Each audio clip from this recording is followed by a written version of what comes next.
Assalomu alaykum aziz tomoshabinlar. Bugun men siz bilan juda muhim masalani gaplashaman. Bugun bo'tib sonli yangi tartib pensiya masalasi va eng asosiy savol, kim pensiyasiz yoki juda kam pul bilan qolishi mumkin? Bu mavzu faqat bugun pensiyaga chiqayotganlarga emas. O'tdim yoshda, ko'tdim yoshda, ehtim yoshda ishlayotgan har bir odamga tegishli. Chunki pensiya masalasida eng katta xato shuki, odamlar hali vaqt bor deb yuradi. Keyin hujjat topshirganda staj yetmaydi. Badal ko'rinmayapti. Ish joyingiz rasmiy bo'lmagan degan javobni eshitadi. Men bugun sizga qo'rqitish uchun emas, ogohlantirish uchun gapiryapman. Agar siz o'zingizni, ota-onangizni, turmush o'rtog'ingizni yoki farzandlaringizning kelajagini o'ylasangiz, bu videoni oxirigacha ko'ring. Hozirning o'zida kanalga obuna bo'ling. Like bosing, chunki bunday ma'lumotni ko'proq odam bilsa, ko'proq odam o'z huquqini himoya qila oladi. Men avvalo oddiy tilda tushuntiraman. Pensiya degani shunchaki yoshga yetgan odamga avtomatik beriladigan pul emas. Pensiya tizimida 3 ta asosiy narsa bor. Yosh, ish staji va rasmiy daromad. Ya'ni odam ma'lum yoshga yetish kerak. Ma'lum yillar davomida rasmiy ishlagan bo'lishi kerak. Va eng muhimi, shu ishlagan davrlar hujjatlarda ko'rinishi kerak. Oldin ko'pchilikning ish staji mehnat daftarchasi orqali tasdiqlanardi. Korxonada ishlagan bo'lsa, buyruq chiqarilgan, daftarchaga yozilgan, muhr bosilgan. Odam pensiyaga chiqayotganda mehnat daftarchasini olib borardi. Arxivdan ma'lumotnoma olardi. Keyin pensiya tayinlanardi. Albatta, oldin ham muammo bor edi, lekin ko'p holatda qog'oz hujjatlar bilan isbotlash imkoni bo'lardi. Hozir esa tizim bosqichma-bosqich raqamlashtirilyapti. Bu nimani anglatadi? Endi men ishlaganman degan gapning o'zi yetmaydi. Tizimda sizning rasmiy ish joyingiz, ish haqi, soliq va ijtimoiy to'lovlar bo'yicha ma'lumotlar ko'rinishi kerak. Agar odam 10 yil do'konda sotuvchi bo'lib ishlagan bo'lsa-yu, ish beruvchi uni rasmiylashtirmagan bo'lsa, bu davr ko'pincha pensiya hisobida ko'rinmay qoladi. Agar odam qurilishda ustalik qilgan bo'lsa-yu, kunlik haq olgan, shartnoma bo'lmagan, soliq to'lanmagan bo'lsa, ertaga u men 15 yil ishladim desa ham, tizim rasmiy staj yo'q deyishi mumkin. Mana yangi tartib atrofidagi eng katta xavotir shunda. Gap odamlarni birdaniga pensiyasiz qoldirishda emas. Gap shundaki, ilgari e'tibor berilmagan kamchiliklar endi ochiq ko'rinib qolmoqda. Kimning staji to'liq, kimniki uzilgan, kim rasmiy ishlagan, kim norasmiy ishlagan, hammasi tekshiruvda chiqadi. Asosiy qism 1. Nimalarni bilish kerak, kim xavotir olish kerak, kim xavotir olmasligi kerak. Men birinchi navbatda kimlar xavotir olish kerakligini aytaman. Birinchi guruh ko'p yillar norasmiy ishlaganlar. Masalan, ayol kishi 12 yil davomida bozorda kiyim sotgan. Har kuni ishga chiqqan, ertalabdan kechgacha mehnat qilgan, oilasini boqqan. Lekin nayakka tartibdagi tadbirkor sifatida ro'yxatdan o'tgan, na ish beruvchi bilan mehnat shartnomasi bo'lgan. Pensiya yoshiga yaqinlashganda u men 12 yil ishladim deydi. Hayotiy tomondan bu to'g'ri. Lekin pensiya tizimi hujjatga qaraydi.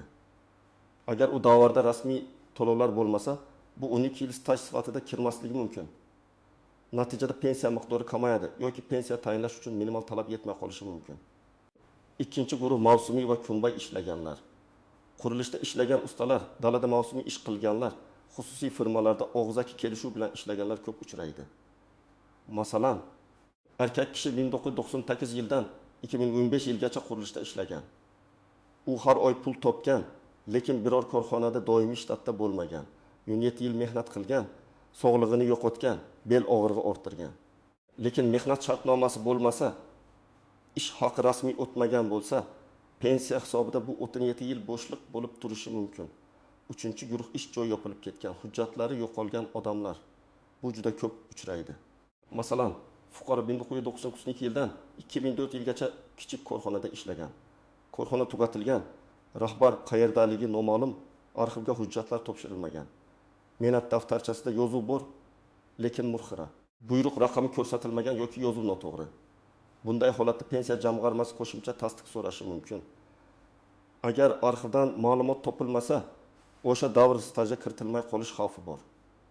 Bu esa pensiya miqdoriga bevosita ta'sir qiladi. 4-guruh chet elda ishlaganlar. Ko'pchilik Rossiya, Qozog'iston, Turkiya, Koreya yoki boshqa davlatlarda ishlagan. Bu yerda ham savol bitta. Siz u yerda rasmiy ishladingizmi yoki yo'qmi?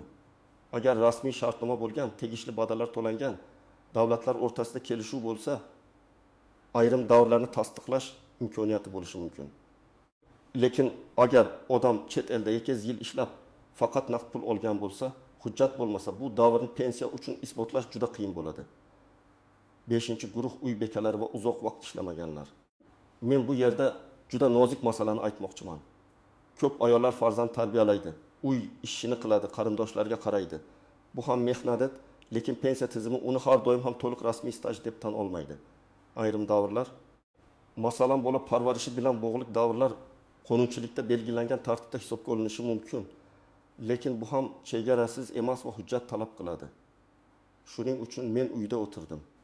Keyin pensiya yoshida davlat baribir beradi deb o'ylash xavfli. Endi kimlar nisbatan xotirjam bo'lishi mumkin?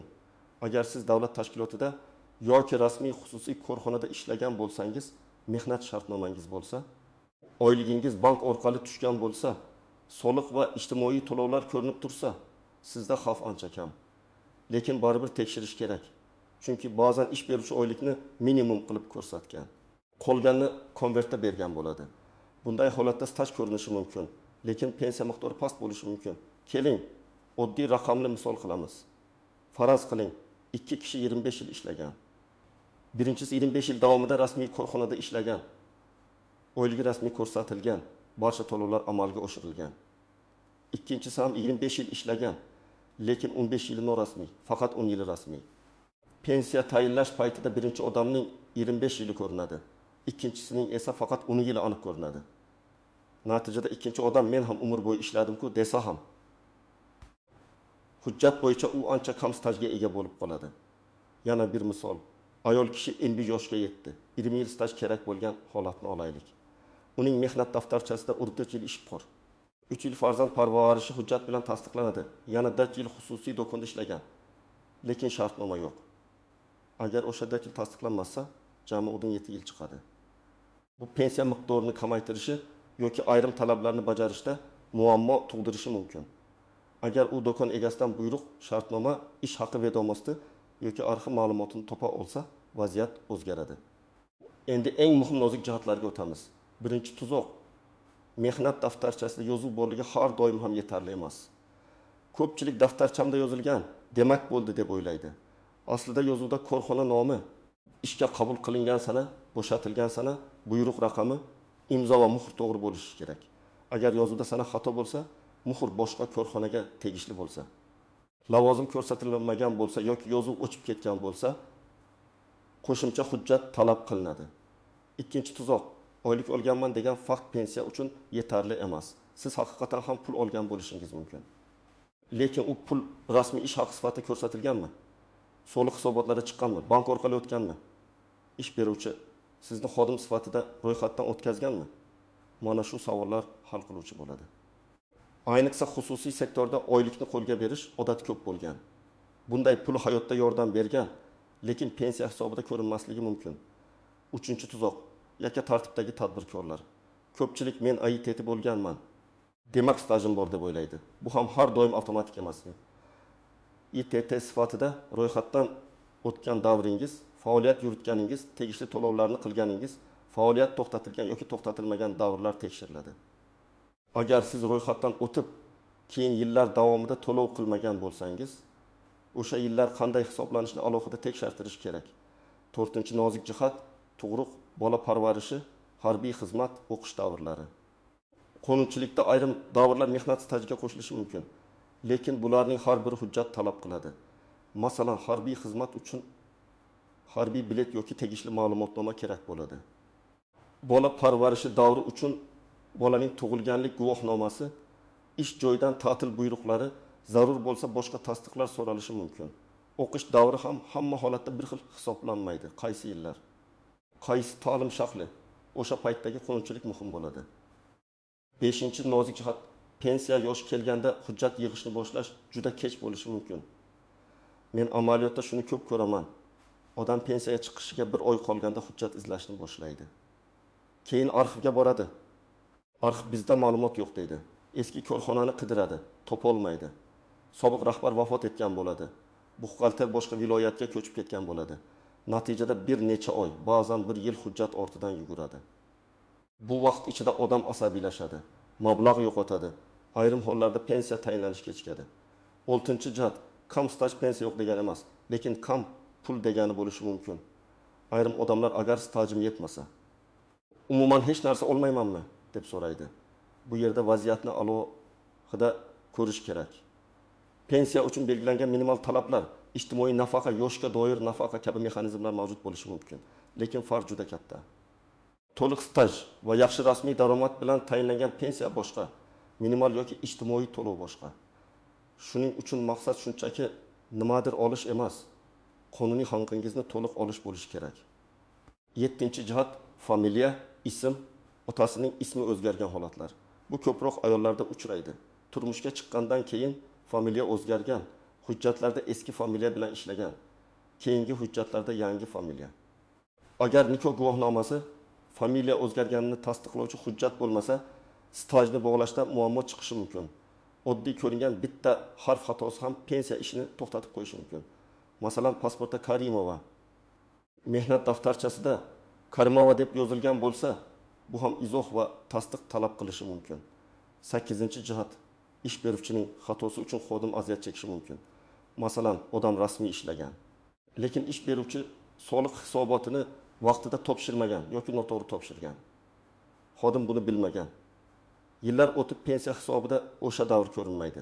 Bunday vaziyatda xodim hujjatlarni yig'ib, ish beruvchidan tuzatish kiritishni talab qilishi, kerak bo'lsa tegishli organlarga murojaat qilishi kerak. Shu sababli men doim aytaman, faqat oylik tushganiga qarab xotirjam bo'lmang, rasmiy stajingizni ham tekshirib boring. Endi eng kerakli qismga o'tamiz. Siz bugun nimalar qilishingiz kerak? Men buni qadam-qadam aytaman.